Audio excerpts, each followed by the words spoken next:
शिवसेना पक्ष आणि चिन्हासह आमदार अपात्रता प्रकरणी सुप्रीम कोर्टामध्ये आज पुन्हा सुनावणी। ठाकरेंकडून आज पुन्हा कपिल सिब्बल आणि देवदत्त कामत करणार युक्तिवाद। ठाकरेंच्या बाजूचा युक्तिवाद आज पूर्ण होण्याची देखील दाट शक्यता।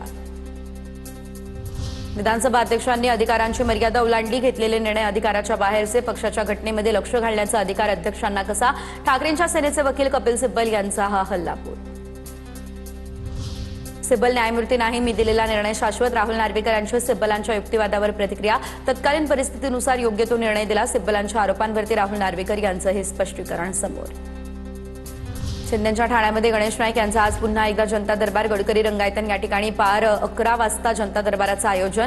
तर ठाण्यामध्ये युतीमध्ये धुसफूस असताना गणेश नाईक काय बोलणार याकडे लागलंय सर्वांचंच लक्ष। अहिल्यानगरमध्ये आमदार संग्राम जगताप यांच्या विरोधात गुन्हा दाखल करण्यात आला। परवानगी नसताना आंदोलन केलं या प्रकरणी गुन्हा।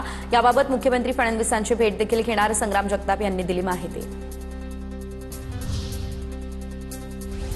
मुंबई महापालिका महापौरांच्या सोशल मीडियावरील प्रसिद्धीसाठी 25 लाख रुपये खर्च करेल। सोशल मीडिया सांभाळण्यासाठी पालिकेच्या स्थायी समितीमध्ये प्रस्ताव। महापौरांच्या सोशल मीडिया प्रसिद्धीसाठी 1 वर्षासाठी निविदा मागवण्याचा स्थायी समितीचा प्रस्ताव। दिल्लीमधील कॅबिनेट अतिशय अकार्यक्षम, उत्तम कॅबिनेटसाठी मोदींना फडणवीसांची गरज। मोदी फडणवीस भेटीवर राऊतांचं हे विधान। फडणवीसांना आता राष्ट्र की पुकार आहे असंही म्हटलं। देवेंद्र फडणवीसांना महाराष्ट्राची सेवा करू द्या, महाराष्ट्राची मोठी जबाबदारी ते पार पाडतात, मला त्यांचा अभिमान। फडणवीस दिल्लीमध्ये जाण्याच्या चर्चांवर अमृता फडणवीस यांची प्रतिक्रिया समोर। मुंबईमधील आंदोलनाच्या परवानगीसाठी जरांगेंसह ओबीसी समाजाचं पत्र। आझाद मैदानावरून पुन्हा ओबीसी मराठा वाद पेटण्याची शक्यता। आझाद मैदानातील आंदोलनासाठी ओबीसीनं आधी परवानगी अर्ज केला। मंगेश ससाणी यांची माहिती। मनोज जरांगेंकडून 29 ऑगस्टला आझाद मैदानाची मागणी।